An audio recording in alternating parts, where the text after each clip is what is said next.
We have a reading today. This is a book on two of my favorite subjects by a well-accredited scholar, Shoaib Ahmed Malik. The title is Islam and Evolution, with a subtitle, Al-Ghazālī and the Modern Evolutionary Paradigm. This just came out a few years ago. This man is a prolific author, and from what I've carefully reviewed today, but in only one day, I find this man attractive in both sides of this very interesting juxtaposition. Those of you who have tuned into my station know that I have a decided opinion about evolution, as indeed I do about many things in science and so-called science. I also claim to be an Islam man, and I was converted to Islam at the age of 17 without ever having heard of Muhammad or the Quran. But as soon as I came in contact with the Islam culture and the Islam history, and of course the Islam religion, I realized that that's what I have been all along.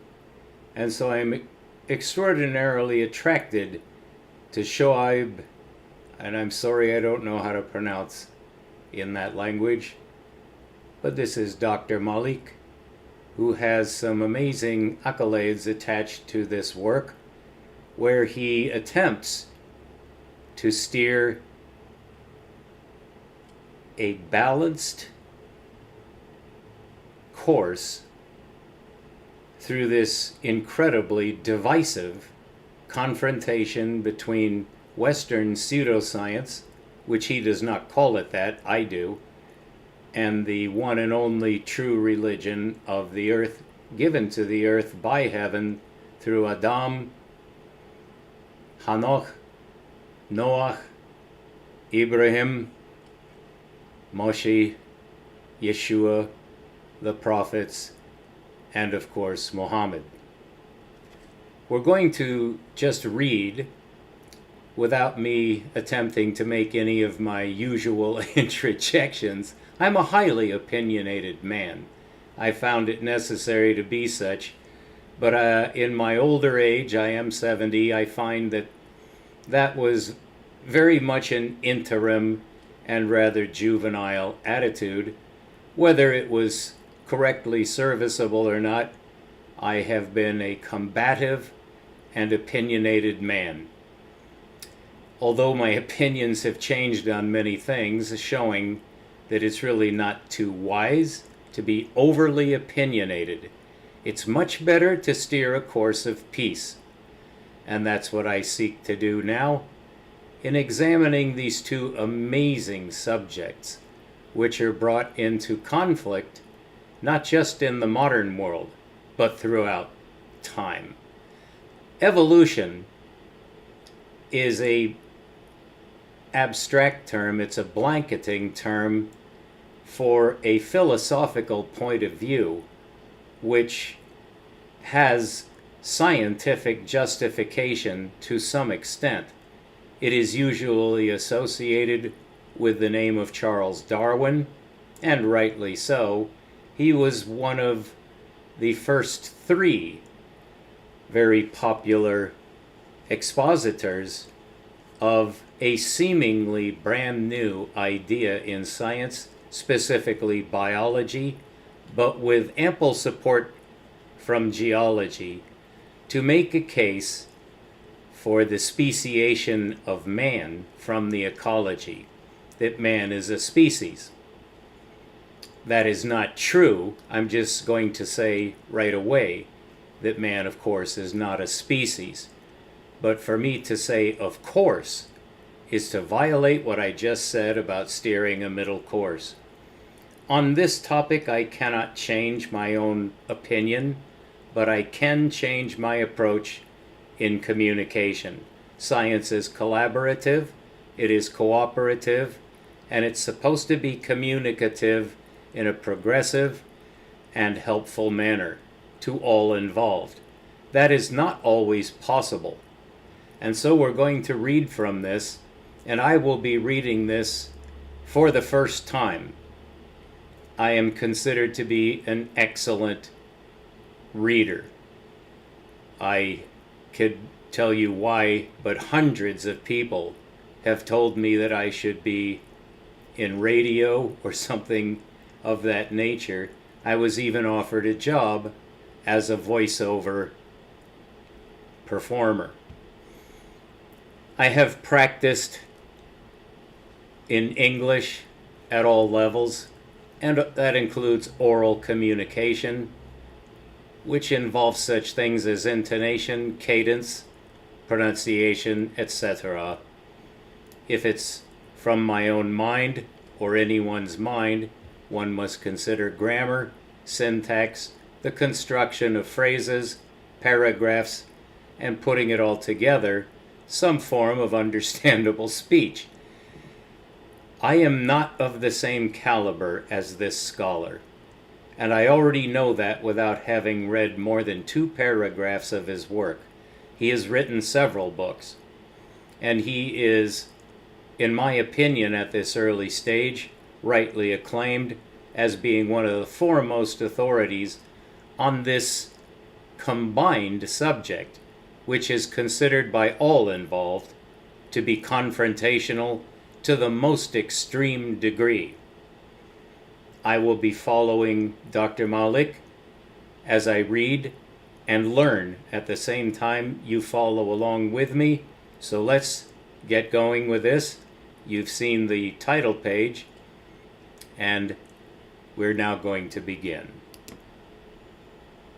This book is available for free online. I will post the link for you. I have this document open in Foxit Reader, which is an open source PDF reader that's available for all platforms.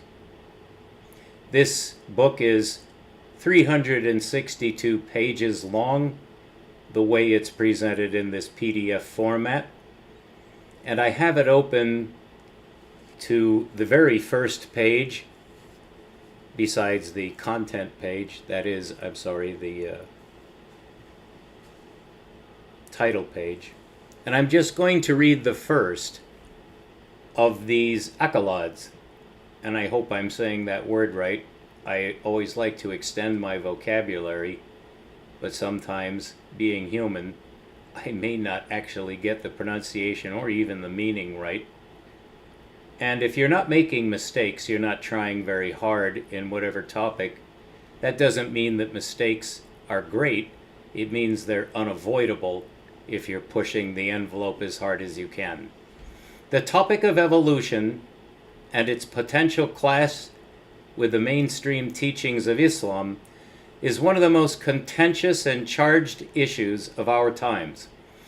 How does a person of faith, who also respects science, reconcile between what science has almost definitively concluded as a fact with the claims of truth made by the Quran? In this comprehensive and highly readable monograph, Shoaib Ahmed Malik has done a commendable job of summarizing the various approaches taken by modern Muslim thinkers. The text is accessible to even non-specialists and has enough in-depth analysis to be of interest to specialists in science and religion, theology, and philosophy. I believe this work is essential reading for anyone interested in the topic of Islam and evolution. And that is a quote from Dr. Yasir Qadi of the Islamic Seminary of America in the USA. I will not read any further, but you see that there are many of these praises for this, and this is really the preface or an introduction. There's some more information about some of the other works this man has produced. The official title of this is Islam and Evolution, with the subheading Al-Ghazālī and the modern evolutionary paradigm. We'll find out about Ghazālī along the way. He is an extraordinary scholar from about 1,000 years ago. Copyright page. Here's a quote from Abu Hamid al-Ghazālī. The definitive obligation in investigating the foundations of belief is to maintain moderation and steadiness on the straight path, for either extreme in pursuing the matter is reprehensible. This is something that I must take to heart personally. The quotes from the Quran are taken from a site which is very accessible, and it does have English as well as the Arabic, which I consider to be one of the most beautiful scripts conceivable. The site is called www.sunnah, that's with two N's, sunnah.com. We all know the www dot, and we all know the .com. All you need to remember is the word sunnah. I have seen it spelled with just one N, but in this case it's with two N's. We are now at the introduction. I skipped over some preliminary comments by the author, not because they're not readable or important, but because we want to get right to the text. The title of this introduction is Difficult Landscape, and now I'll begin to read and attempt to curtail my interjections, for which I am well known, certainly to myself. Before we get into the details, it is first important to acknowledge the various hurdles surrounding the landscape. In trying to address the incompatibility or compatibility of Islam and evolution, one cannot but face a horde of unnecessary and cumbersome baggage that has stigmatized the conversation. Moreover, the discussion is inherently complex due to its interdisciplinary nature, making it very difficult for some to follow and appreciate the different vantages, points, and nuances. That should probably have a comma, I'm sorry. And appreciate the different vantages, points, and nuances that form part and parcel of the conversation. The following are some observations that reflect these assertions. The heading here is Navigating Islam and Science. On the one hand, we have adamant scientists stating that evolution is the best and well-substantiated science of our biohistorical diversity, with humans being no exception to the process. On the other hand, we see how the narrative of Adam's creation occupies an important place in Islamic scripture. It has generally been understood that Adam and Eve, or Isha, were created miraculously without parents, and they were the first of humankind. This has been the standard narrative amongst Muslims.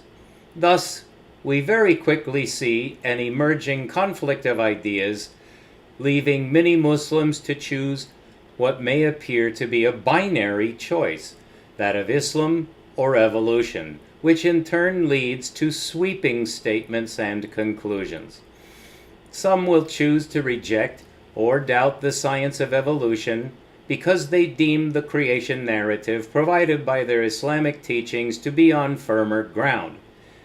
By contrast, some Muslims begin to question their commitments to Islam because they think science gives more robust answers.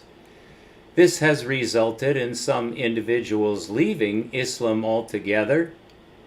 The new atheist movement has played a part in this, as I shall highlight shortly. Others maintain their Muslim identity, but find their own ways of reconciling Islam with evolution. Indeed, The landscape is heterogeneous. There is also the question of authority. Science has been incredibly successful in advancing human knowledge.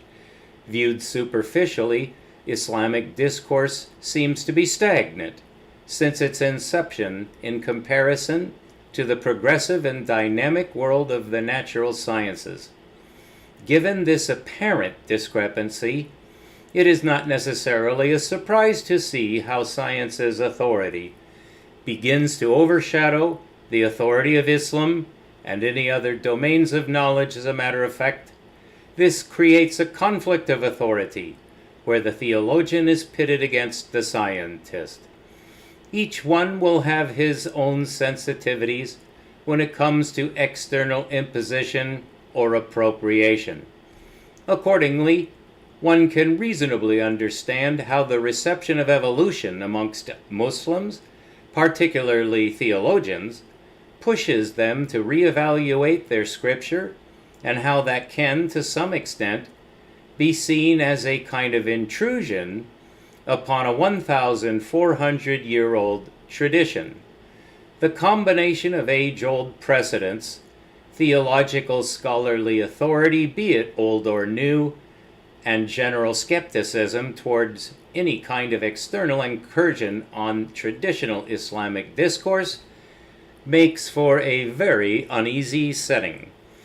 Subsequently, when some individuals do try to present compatible theses, sometimes labels such as progressionist, revisionist, sellout, and modernist, among others, are pejoratively thrown around.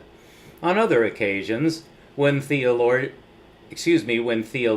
inform scientists that certain domains of knowledge are outside the purview of science, such as the miracles of Adam's creation, it can create a tensive relationship, as some scientists may not be able to entertain such ideas.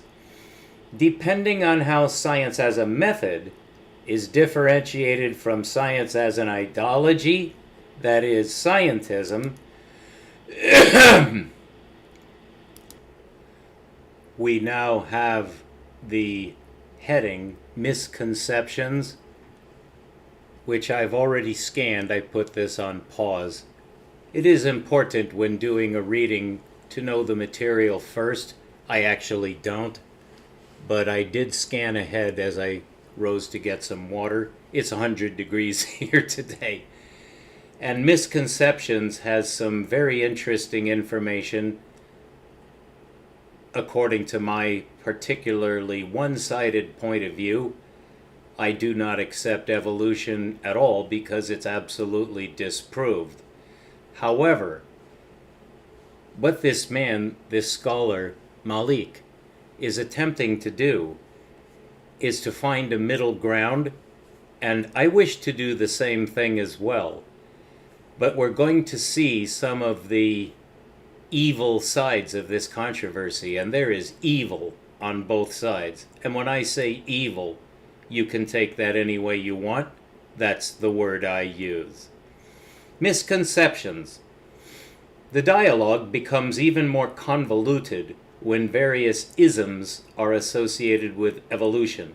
One will find evolution being equated with or derived from or leading to atheism, naturalism, Marxism, communism, nihilism or nihilism, capitalism, fascism, colonialism, imperialism, secularism, scientism, among many others. And there are two citations here. This man has done an extraordinary amount of research, indeed, as his forebears in Islam history have done. And we're going to be coming to Ghazālī, if I'm pronouncing that right, who's very dear to this man's heart, and I expect he'll be very dear to my heart as well. All right. This makes it sometimes impossible to talk about evolution strictly as a scientific theory. Appropriately, one has to do a lot of groundwork to clarify what evolution is not, before establishing what it is. But even if one can successfully disentangle evolution from the negative connotations it is usually associated with, this is but half the hurdle. There are the added difficulties of explaining the science of evolution to non-scientists. Public communication of evolution is generally a challenge for the scientific community. The common trope of humans evolving from monkeys is still widespread, which only shows how easy it is to confuse and misguide people.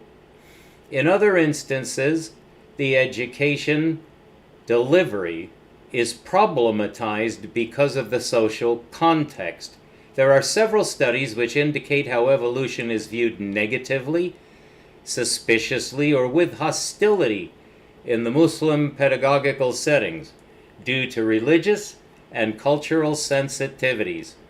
While some faults can be traced to problematic educational configurations, another factor seems to be misinformed statements of prominent Muslim theologians and apologists. Consider Zakir Naik, one of the most popular apologists in the Muslim world, who still describes evolution as just a theory, conflating the term's colloquial designation for the scientific one. Furthermore, the Muslim world has its own hosts of hardcore creationists that sees no fruits to bear from evolution and consider it the antithesis of Islam. I fall into that category. Dead set against evolution. However, I have learned within the past 2 months that there is a loophole which must be taken into consideration because it has religious significance. I say that not defensively, nor offensively, I hope, but to let you know that I have a decided and progressive opinion about all of this. And I take a hard line, and I don't apologize for my personal stance. I know what I'm talking about. But this man is superior to me in so many ways that I prefer to follow what he's saying. I have scanned ahead, as I said before. We're coming to a part that is quite emotional based to me, emotionally based. So I am just going to read it without comment, but I want you to know that I have made many comments in the past that are much harsher than what this great scholar is about to say. So in all humility, I will now proceed with what this great scholar is going to tell us and guide us into. A middle way is always preferable if possible. So he just got done citing a man named Zakir Naik and the hardcore creationists of Islam, of whom I am definitely one.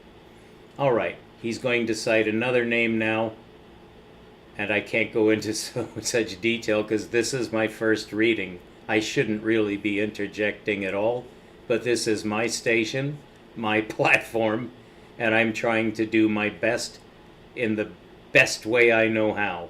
So I hope you appreciate this reading. Thank you for your patience. Harun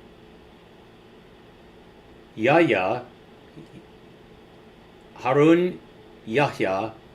which is a pen name for the individual known as Adnan Akhtar, is a prominent Muslim apologist on a creationist bent who has made it his mission to dismantle evolution as a shoddy worldview. He argues that evolution is a baseless narrative that is geared for destroying religion. He has written dozens of books to this effect, which seem to be, at times, an exact replication of creationist material produced by American institutions. Collectively, the false connotations and the misrepresentations of evolution make the discussion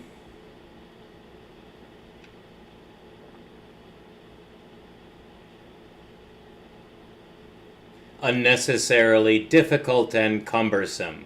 Pardon me, sometimes I have to pause to hack up some smoke phlegm from the campfire. I have been poisoned with the most toxic smoke ever recorded in California history. I breathed 3 hours of it at its highest intensity. I will die of it. So forgive me, I sometimes have to hack my lungs out. In this next section, we have problematic bifurcations, which is a continuation of his outline of the difficulties involved here. And he will now cite some names which you probably have heard of, at least one of these men. I hate these men from the depths of my soul. So whatever this man says about Richard Dawkins, Daniel Dennett, Sam Harris, and Christopher Hitchens is nothing compared with the venomous hatred I have for these men personally. Richard Dawkins, Daniel Dennett, Sam Harris, and Christopher Hitchens, otherwise known as the Four Horsemen of the New Atheism movement, have made significant strides in creating a wedge between the religious and scientific community. They polarize the discussion with the conflict narrative. Essential to their message is how evolution makes a strong claim against religious beliefs, particularly God's existence. By explaining how evolution undermines believers' beliefs in God via genes and memes, religion becomes a baseless worldview. It is in this light that Dennett calls Darwinian evolution a universal acid, and Dawkins refers to religious ideas like belief in God as viruses. In effect, they are forcing a binary choice, either evolution or religion, in this case Islam, but both cannot be true at the same time. I agree with that part. Some impressionable Muslims who are heavily influenced by the works of the new atheists will not likely see beyond this false bifurcation. So he's steering a middle path. I don't. Related to this point are judgments by some Muslim theologians that only amplify the divide between Islam and evolution. Nuha Mim Keller is a prominent contemporary theologian who asserts that belief in human evolution is tantamount to unbelief, and now he translates that to Arabic. It's tantamount to unbelief, kufr, the adoption of an idea or an action of a behavior that is tantamount to leaving the fold of Islam. The person considered to be in this state, that is, an unbeliever, is called a kafir. End of parenthetical comment. He, that is Nuha Mim Keller, believes that Islam and human evolution are fundamentally at odds with one another and thus warrants this judgment. He highlights many reasons for his position, which I will not entertain here. Regardless of the details, other theologians have noted that this seems like an unnecessary harsh measure. Consider Salman Yunus, another contemporary Muslim theologian, who says that Keller is mistaken to apply such a taxing label to a devout Muslim who believes in evolution. For him, an evolutionary reading of the Quran is at best an erroneous one, but as long as one believes that God created Adam even if under an evolutionary narrative, it does not warrant the strong charge of kufr.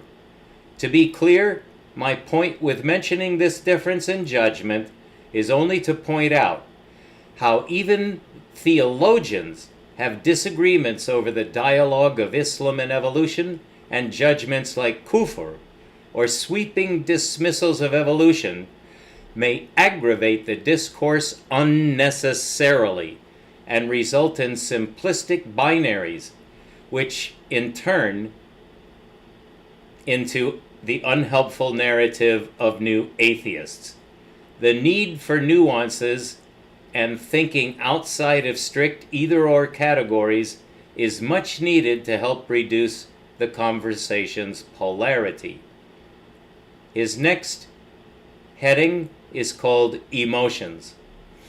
Aside from the intellectual component, the conversation of Islam and evolution is very value-laden. Emotions run high when it is suggested that humans are biologically connected with the rest of the biological kingdom.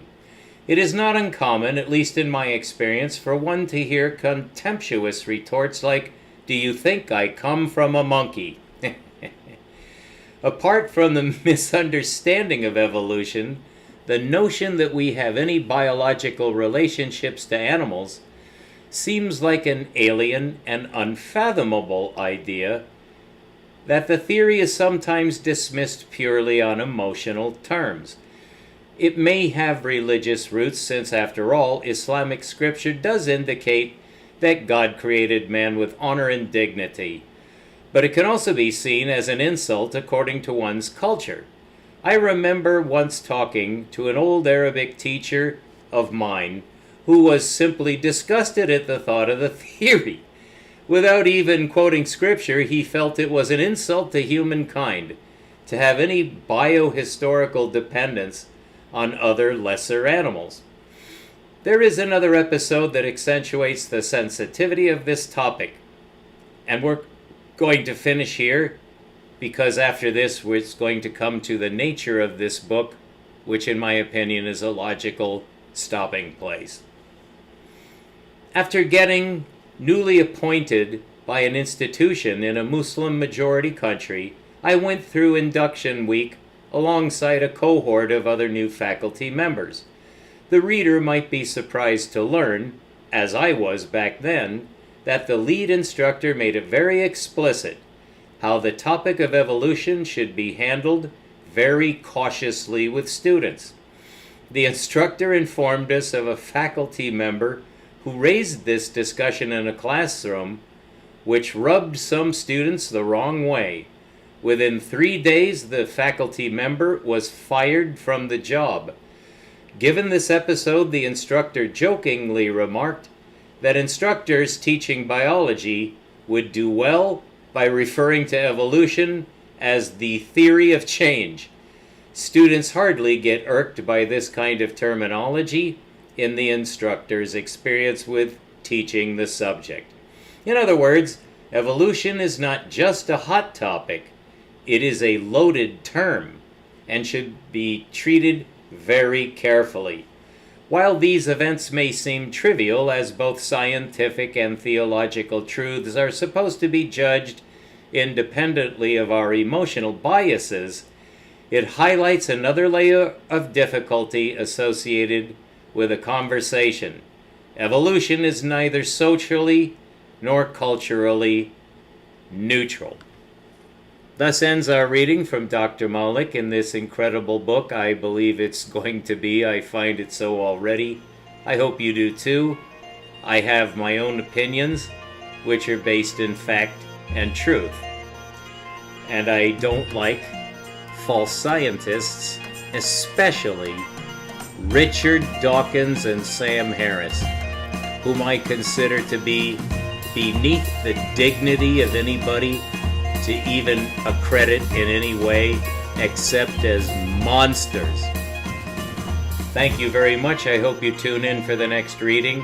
I won't be nearly as emotionally charged. Thank you very much.